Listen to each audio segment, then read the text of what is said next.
What's up, you guys? It's your girl Precious, and today I'm here with my first video ever on this account. So basically, this is my first video, and I don't really know how YouTube works a lot and all that editing and stuff like that. I don't know how to do that.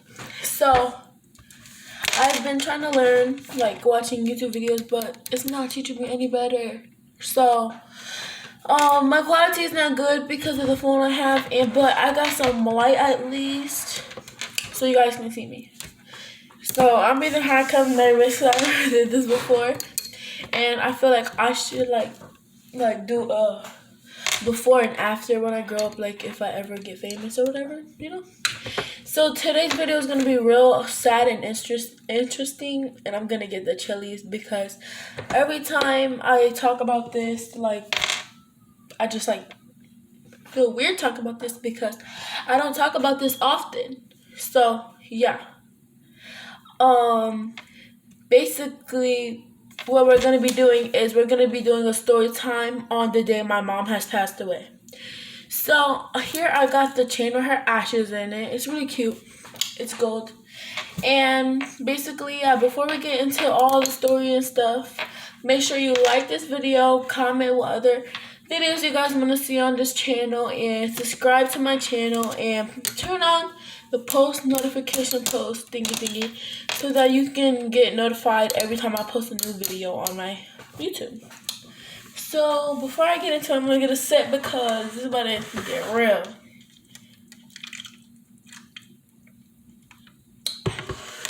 Okay, so deep breath. So basically, right, all of it started. We were all sleeping. It was like 4 in the morning. 4 in the morning, something like that. It was me, my cousin Zanaya. Not my cousin, my niece Zanaya, my niece Jada, and my nephew Jason, and my niece Jayana, and Hazel, and they, and the baby Ty, and my dad, my mom. So basically, before I went to sleep, she was perfectly fine. Nothing happened. She was perfectly fine. Like, not one thing was bad with her. She was laughing. She was good. She was perfectly fine. So, like, when me and my nieces, like, one day, like, 2 days before she passed away, they were staying because our electric went off. So, basically, it's kind of hard to talk about. So basically, she was perfectly fine. But the other 2 days before, me and my nieces noticed something. My mom, like, kept bumping into walls and stuff. Like, she was, like, not feeling good. But the day she died, she was perfectly fine. She was fine. She was happy. She was making things. There's craft and stuff. She was fine. So I did not get to say goodnight because I fell asleep. So yeah, basically, my dad was at work. So basically, I'm just gonna get into it. And comment times I said basically, because I said basically 100 times. But right, so we were all sleeping. My sister, she was feeding her baby. They were just about to lay back down from it was 4 in the morning. So why would we be up? Well, but we was tired that day because we woke up early the day before. So, yeah, basically, we were sleeping or whatever, and then, like, my dad, he had came in the room with the baby in his hands. This is what Money told me. And he usually does not hold babies. So, I'm like, it was kind of suspicious. So, next, my sister, like, she screamed, and I got scared, and they said that my dad said that my mom looked pale and she didn't look good. So basically, my sister, like, got scared, and my nieces woke up, and my sister upstairs was already up, and my other sister was already up, and my other sister was already up. So yeah, she had went upstairs to go check my mom. She looked at really bad. She was still breathing a little bit. She was losing her oxygen. That's how she died. So basically, me and the kids had woke up. I was really confused because I did not know what was going on because I woke up after everybody because, I'm a deep sleeper. So I woke up after everybody, like after everybody. And then like I kept hearing people and I'm like, what's going on? Because I saw the lights outside. Well, that was after, like, my dad called the ambulance or whatever. I'm like, Dad, what happened? He was like, Mommy's not feeling good, so just sit down and take a deep breath. And that's why I got scared. So, yeah. That happened, and then my sisters called everybody because when the ambulance came, they was trying to give her CPR and give her breath, but like basically it was not working that good. The only person that was upstairs was my dad, the ambulance, and my mom. So the kids had to stay downstairs, but we had to go outside after that with the adults because they kept saying my mom couldn't breathe or whatever. So we went outside. I was outside with the kids. They told us to go sit in the curb.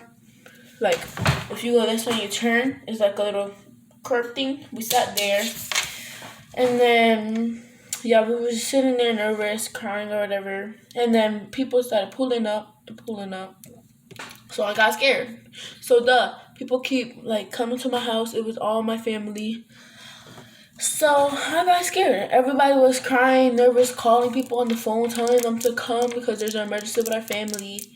And then next thing, they said that this is like after everything.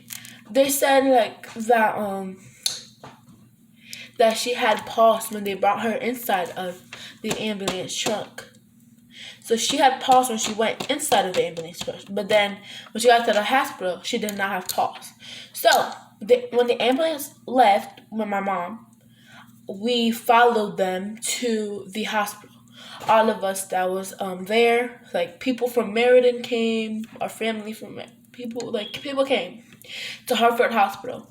So yeah, that happened, and then we all sat outside. My dad, and my two aunts went inside, and she was like, the machine was beating for her in that moment. And then when my other sister and my two other aunts went in, and my dad was already in there. So my sister and one aunt went in, and my dad was still in there. And they pronounced her like, basically when my sister came out, she screamed. So that's how we know something happened, because my sister doesn't scream like that. So she screamed loud, and then we all knew something happened, and we ran to the front of the Hartford Hospital. And then there was like screaming, and that's how we knew something bad happened. Everybody started crying. Everybody was just dropping to the floor, crying. That was the worst day of my life. Everybody was just like, it was bad. It was bad. Everybody was crying. Everybody was sad. And my dad came out. I felt so bad. I hugged him really tight because I felt really bad for him. And he should have felt bad for us too, which he did. So she was like, the guy came out, and he was like, so I'm so sorry for your loss or whatever. We were there for like 30 minutes, still crying over there. All of my family was over there, like all the family I knew. So they were all over there. So it was like kind of scary. Basically, one of my nieces went there, one important niece that I'm always with, Kimora. She was not there. She was at her dad's house. So she did not know anything, like, at all. She did not know nothing. She did not know that my mom died. So, basically, right, that happened. And then, what happened after that? We was at the hospital. My aunt went to go get food. She got food for all of us there. She got food for us. But I didn't eat my food because I couldn't eat. I couldn't barely talk to anybody. I couldn't drink nothing. I had the worst headache in my life. My stomach was hurting. I couldn't eat anything. Like, it was just bad. So, yeah. That, and then I did not want to go back home to where all her stuff is. Like, everything was just there. It was all my mom's stuff, like her clothes. And it's still in the same place that she put everything. We do not touch any of her stuff, except for when I need a shirt or socks. But yeah, everything was there, whatever. So yeah, I didn't want to come back home to that. So what I did was I basically I asked my niece if I can go to her grandma's house with them because I didn't want to go back home to that. She said yeah. So we went over there or whatever. They kept asking me, do you want anything to eat or drink? I said, nope, I'm fine. I was just sitting there thinking to myself, wow, I could have did something to help my mom. But the same point, I really couldn't because there was nothing I can do. I couldn't go upstairs. My sisters would not let me go upstairs. The ambulance would not let me go anywhere. So at the same time, I couldn't do anything. But when I got there, I was thinking like, dang, I should have tried something to make my mom alive, like stay alive and breathe and stuff. But I can't do anything because I'm a little girl. I don't know what to do. So yeah,